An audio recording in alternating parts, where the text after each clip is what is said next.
क्या आपने सुना है कि कैसे भगवान श्री विष्णु ने एक विशाल कछुए के रूप में समुद्र को थाम लिया और देवताओं को अमृता का वरदान दिलाया? यह कहानी है श्री विष्णु के कूर्म अवतार की। सहस्त्रों वर्ष पहले स्वर्ग और पाताल के बीच एक भयंकर युद्ध छिड़ा। देवता जो अपनी शक्ति और तेज के लिए जाने जाते थे, इस बार असुरों के सामने हार गए और श्री विष्णु की शरण में पहुंचे। उन्होंने हाथ जोड़कर प्रार्थना की, हे प्रभु, असुरों ने हमें युद्ध में परास्त कर दिया है, हमारी रक्षा करें और हमें विजय का रास्ता दिखाए। श्री विष्णु ने कहा, हे देवगण, तुम्हें असुरों पर विजय दिलाने का एक उपाय है। समुद्र के किनारे जाके मंदरांचल पर्वत को मथनी और वासुकी नाग को रस्सी बनाकर समुद्र मंथन करो। इस मंथन से अमृत निकलेगा जो तुम्हें अमर और असीम शक्ति देगा। उस शक्ति से तुम असुरों को आसानी से हरा सकोगे। देवता समुद्र तट पर पहुंचे और असुरों को समझाया। असुर भी अमृत की लालच में इस कार्य के लिए तैयार हो गए। मंदार पर्वत जो लाखों योजन ऊंचा था, उसे समुद्र में लाया गया। वासुकी नाग की रस्सी बनाई।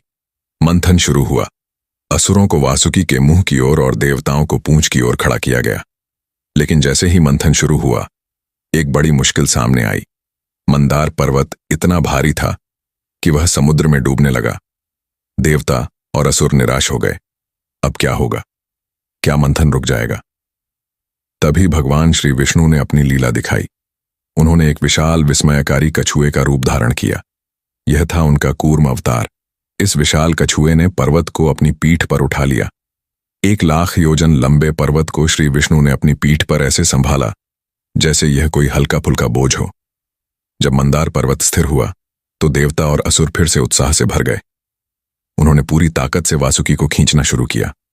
मंथन फिर से शुरू हो गया। जैसे जैसे मंथन तेज हुआ, समुद्र से एक के बाद एक चमत्कार होने लगे।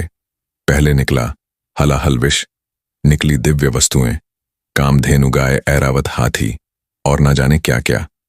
हर बार कुछ नया निकलता तो देवता और असुरों की उत्सुकता बढ़ती। इस बीच श्री विष्णु ने असुरों की शक्ति बढ़ाने के लिए भी मदद की। आकाश से ब्रह्मा, शंकर और इंद्र ने उनकी स्तुति की और पुष्पवृष्टि की। अंततः समुद्र से अमृत का कलश निकला। लेकिन इसे कौन लेगा? इस बात को लेकर देवता और असुरों में लड़ाई होने लगी। तभी श्री विष्णु ने अपनी माया से अमृत को सुरक्षित किया और देवताओं को प्रदान किया।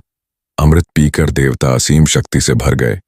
युद्ध दोबारा छिड़ा और इस बार देवताओं ने असुरों को परास्त कर दिया। समुद्र मंथन से न सिर्फ अमृत निकला, बल्कि 14 रत्न और कई दिव्य वस्तुएं भी सृष्टि को प्राप्त हुईं।